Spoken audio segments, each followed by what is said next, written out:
민수기 36장 1절에서 13절 말씀 우리 한 목소리로 같이 천천히 읽겠습니다.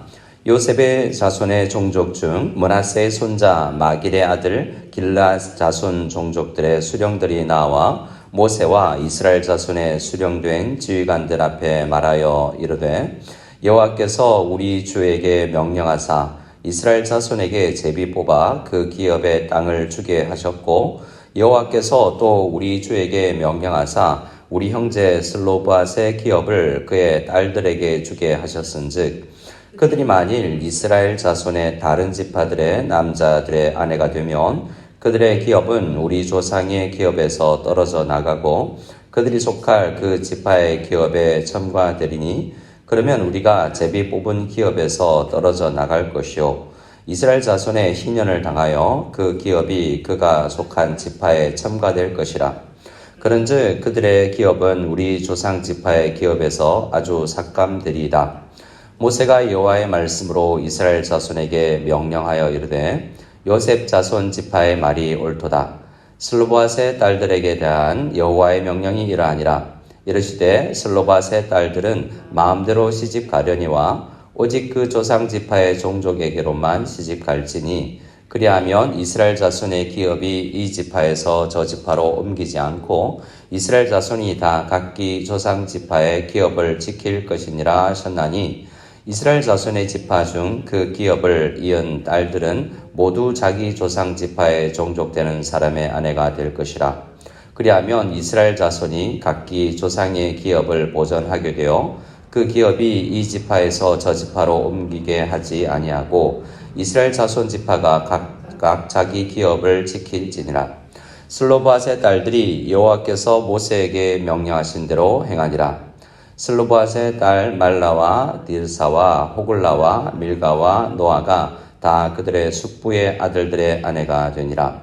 그들이 요셉의 아들 므낫세 자손의 종족 사람의 아내가 되었으므로 그들의 종족 지파에 그들의 기업이 남아 있었더라. 이는 여리고 맞은편 요단가 모압 평지에서 여호와께서 모세를 통하여 이스라엘 자손에게 명령하신 계명과 규례니라. 아멘. 오늘 우리는 드디어 민수기 말씀을 묵상하고 끝내고 내일부터는 로마서 말씀으로 함께 묵상합니다. 오늘 금요일에는 또 로마서 말씀으로 우리 김영 목사님께서 말씀을 전하시는데 나오셔서 함께 기도하고 말씀 듣고 또 간절히 기도하는 시간이 되었으면 좋겠습니다. 민수기 말씀이 마무리되는데요. 어떤 글이 마무리될 때 어떤 내용으로 마무리가 되면 좋을까? 대부분 그 모든 이 과거를 돌아보면서 전체 내용을 요약하고 혹은 어떤 비석을 세운다든지 축제를 한다든지 그런 식으로 글이 마무리될 수도 있지 않겠습니까? 근데 오늘은 말씀을 보면 법 이야기를 더 구체적으로 토론하고 다시 결정 내리는 이야기로 마무리됩니다. 그래서 민수기가 우리에게 주는 이야기는 그래서 하나님의 대원칙이 모세라는 권위 있는 사람을 통해서 주어지는데 그 말씀을 붙들고 원칙대로 살아보니 오늘 나에게 어떻게 적용을 하지? 라는 이제 고민이 들게 됩니다. 그래서 오늘 말씀은 말씀대로 살고자 하는데 그 말씀을 묵상해 봤더니 이것을 나의 삶에 가나안의 약속의 땅에서 어떻게 적용해야 될까? 이런 고민을 했던 사람들이 이제 나오고 그 고민의 결과가 함께 공유되는 것을 보게 됩니다. 사실 모세도 생각하지 못했던 것을 누군가가 생각한 거죠. 그래서 말씀 공동체는 가르치는 한 사람만이 아니라 모두가 함께 말씀을 묵상하고 함께 나누고 더 풍성해지는 그런 원리가 오늘 말씀 속에서 발견되는 것입니다. 1절 말씀을 보면 요셉 자손의 종족 중 므낫세의 손자 마길의 아들 길앗 자손 종족들의 수령들이 나옵니다. 이들은 동쪽 지파들입니다. 두 지파 반에 속한 사람들이죠. 므낫세의 요셉 지파 중에 므낫세의 절반은 동쪽에 거하고 절반은 이제 서쪽에 거하는데요. 동쪽에 거할 사람들이 먼저 땅을 이제 이미 분배받았지 않습니까? 그렇기 때문에 더 구체적으로 이걸 생각할 수 있게 된 것 같아요. 왜냐하면 저도 그렇지만 제가 좀 나이가 어릴 때, 자녀들이 어릴 때는 우리 성도님들이 자녀들이 대학을 갈 때 당연히 이제 같이 마음을 공유하고 기도했지만 우리 자녀가 이제 대학 갈 때쯤이 다가오니 그 마음이 좀 달라지는 거죠. 내 문제가 되니까 그렇습니다.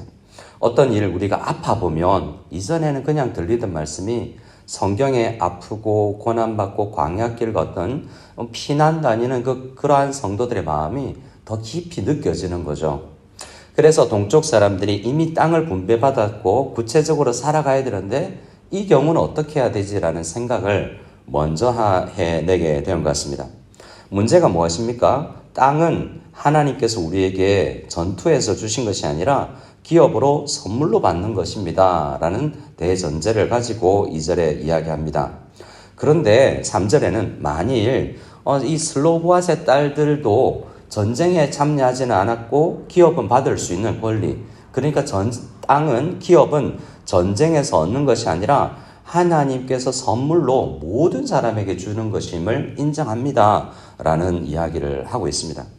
그런데 3절부터 만일 그 사람들이 다른 지파의 그 딸들이 슬로바스의 딸들 경우, 다른 경우도 그렇게 있겠죠. 아들 없이 딸들만 있는 집안이 이 집만밖에 있지 않고 앞으로도 또 생기지 않겠습니까? 그런데 다른 지파 남자들하고 결혼을 하게 되면 이제 그 지파의 사람이 될 텐데 결혼을 통해서, 그래서 이제 그때까지는 괜찮겠지만 4절 말씀에 이스라엘 자손의 희년을 50년마다 당하는 희년이 오면 이제 다시 원상복구가 되는데 그 딸들에게 주어졌던 기업이 결혼을 통해서 남편에게 기속되면 이거 우리 지파에 있던 땅이 다른 지파로 가게 되는 게 아니냐라는 그런 생각을 해냈던 것입니다. 큰 원칙이 있는데 그 두 원칙이 상충되는 거 아닙니까? 라는 거죠. 여자도 기업을 얻을 수 있다라는 것과 기업은 양도되어서는 안 된다라는 원칙이 부딪히게 된다라는 거죠. 여자도 땅을 얻을 수 있다라는 것은 하나님 나라의 모든 기업은 공평하게 공정하게 나누어져야 된다라는 것이고, 또 하나님의 기업은 각 사람 각 지파에게 주신 것인데 빼앗겨서는, 특별히 이방인들에게 빼앗겨서도 가나안 땅에 가서 이 가나안 땅 사람들한테 전쟁에 져서 빼앗겨도 안 되지만 이 지파와 저 지파 사이에서도 옮겨져서는 안 된다라는 그런 원칙이 있는데, 이걸 어떻게 이 여자들이 시집가고 결혼하면 이거 깨지는 것 아닙니까? 라는 것입니다. 그래서 5절 6절에 이제 모세가 하나님께 기도하고 지혜를 구했겠죠. 그 과정이 생략되어 있지만 요셉 지파의 이 의견이 옳다라는 것입니다. 내가 묵상을 못 해봤지만 이 적용은 내가 생각하지 못했는데 먼저 생각한 사람들의 그 말씀을 가지고 내가 묵상을 더 해보니 이걸 지킬 수 있는 방법은 뭘까라고 이야기하면서 6절에서 이렇게 답을 냅니다. 슬로바스의 딸들에 대한 여호와의 명령이 이러하니라. 이르시되 슬로바스의 딸들은 마음대로 시집가려니와 결혼의 자유가 있다라는 거죠. 그런데 오직 그 조상 지파의 종족에게로만 시집갈지니. 그럼 이게 온전한 자유가 아니잖아요. 마음대로 시집가도 돼. 그런데 므낫세 지파 안에서만 결혼해야 돼. 라고 하면 이게 자유가 제한되는 거 아니겠습니까? 여기서 하나님께서 선물로 주어진 우리의 권리가 있지만 권리는 하나님의 큰 원칙 안에서 누리는 것이지 그 원칙 바깥에서 넘어가서는 안 되는 제한이 있는 것입니다. 자유라고 해서 마음대로 살 자유가 아니라 더 그들에게 주어진 이 권리는 책임도 함께 부여된다라는 말씀을 주시는 것이죠. 오늘날 이 원칙이 그대로 적용되지는 않습니다. 말 그대로 적용되지는 않죠. 구약 성경에 나오는 모든 제사법과 절기법들을 우리가 문자대로 지키지는 않지 않습니까? 그러나 원리는 그대로 살아있는 것이죠. 자, 기업이 빼앗겨서는 안 된다. 기업은 하나님께서 선물로 주신 것이다 라고 생각을 해야 됩니다. 하나님께서 선물로 받은 것이기 때문에 50년마다 희년이 되면 원상복구, 내가 더 노력해서 어떤 사람은 많이 얻고 어떤 사람은 게을러서 빼앗기게 되지만 이게 내가 노력해서 얻은 것이 아니기 때문에 다시 원상복구 시켜야 된다라는 원리는 우리가 열심히 살 때 누가 많이 가져도 하나님께서 주신 것이다라는 그것을 늘 마음에 품고 하나님의 것을 하나님의 뜻대로 잘 사용해야지라는 마음을 가지는 정신은 여전히 남아 있습니다. 그리고 우리에게 주어진 것은 빼앗겨서는 안 된다라는 이 기업을 빼앗기지 말아라는 정신도 여전히 남아있죠. 대표적인 기업이 우리 자녀라고 할 수 있습니다. 시편과 여러 곳의 말씀을 보면 자녀는 부모의 기업이다 라고 이야기하죠. 하나님께서 선물로 주신 것입니다. 부모 마음대로 자녀를 양육해도 되지만 그러나 하나님의 자녀가 하나님의 것이 아닌 세상에게 빼앗겨서는 안 된다라고 이야기합니다. 우리 자녀를 오늘 어디에게 빼앗깁니까? 우리 세상 문화 속에 게임이나 다양한 세상 정신과 세계관이 녹아있는 곳에 자녀들을 빼앗기고 있지 않습니까?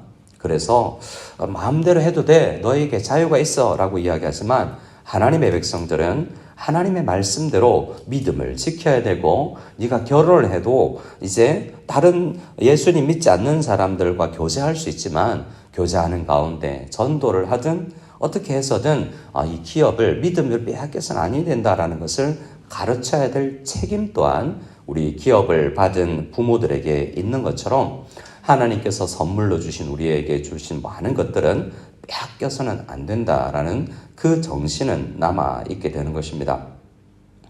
그래서 제가 아는 한 자매는 제가 한국에 있을 때 그 믿음의 기업에서 같이 신앙생활을 하는데요. 그 기업에 이 같이 다니는 남자가 예수님을 믿지 않은데 전도 폭발 훈련 들어가서 그 남자 형제를 전도해서 그래서 믿음의 결혼식을 예배 형태로 가지게 되는 것을 보면서 열심히 그 믿음을 지키려고 하고 믿음의 가정을 이어나가려고 하는 그 노력과 열심을 보게도 되었습니다. 근데 많은 경우에 더 좋은 직장을 가지면 월급 많이 받는 사위면 그냥 우리 딸 가져가도 결혼해도 된다라고 그냥 믿음과 상관없이 돈을 보고 우리는 결혼하는 경우도 많이 있다라는 것을, 물론 그것에 사랑이 전제되지만 말입니다. 오늘 말씀은 이렇게 이야기합니다. 8절 9절의 말씀을 같이 읽겠습니다. 8절 9절의 말씀을 같이 읽습니다.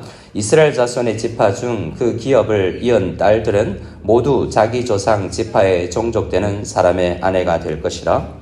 그리하면 이스라엘 자손이 각기 조상의 기업을 보존하게 되어 그 기업이 이 지파에서 저 지파로 옮기지 않게 아니하고 이스라엘 자손 지파가 각각 자기 기업을 지키리라. 각각 자기에게 주어진 것을 이 집에서 저 집으로 가지도 아니하고 하나님께서 우리 가정과 우리 개인에게 주은 것은 지킬 수 있어야 된다라는 말씀입니다. 권리로 선물로 주신 것이지만 지켜야 될 책임이 함께 부여된다라는 말씀을 오늘 우리 말씀을 통해서 보았고 10절 이하에 보면 약간의 결혼에 제한이 있지만 슬로보아 딸들이 순종했다라는 것으로 결말이 됩니다. 이제 광야에서 가나안 땅으로 들어가면 광야에서는 지키기 쉬웠던 것이 세상 한복판에서 많은 부딪힘이 있을 것입니다. 그 말씀을 그 현장에서 이 21세기 삶의 현장에서 중국 땅에서 우리는 하나님의 말씀의 정신을 어떻게 지켜나가지라는 그러한 생각을 우리도 품으면서 우리 자녀들에게 믿음의 정신을 하나님의 복음의 말씀의 큰 대의를 잘 전달할 수 있고 지켜나갈 수 있도록 내가 힘을 얻어야 되겠다라는 생각으로 하나님 말씀을 지키고 말씀을 또한 연구하고 적용하고 함께 나누어서 결국에 내가 말씀을 열심히 지키려는 그 생각이 우리 자녀들에게 우리 구역 안에 공동체 안에 함께 공유가 되어서 더 풍성한 우리 교회가 되기를 원합니다. 라는 마음으로 우리 함께 내가 먼저 하나님의 말씀을 깊이 묵상하고 지키기를 원합니다. 라는 마음으로 기도하며 나아가는 이 새벽에 다 될 수 있기를 소원합니다.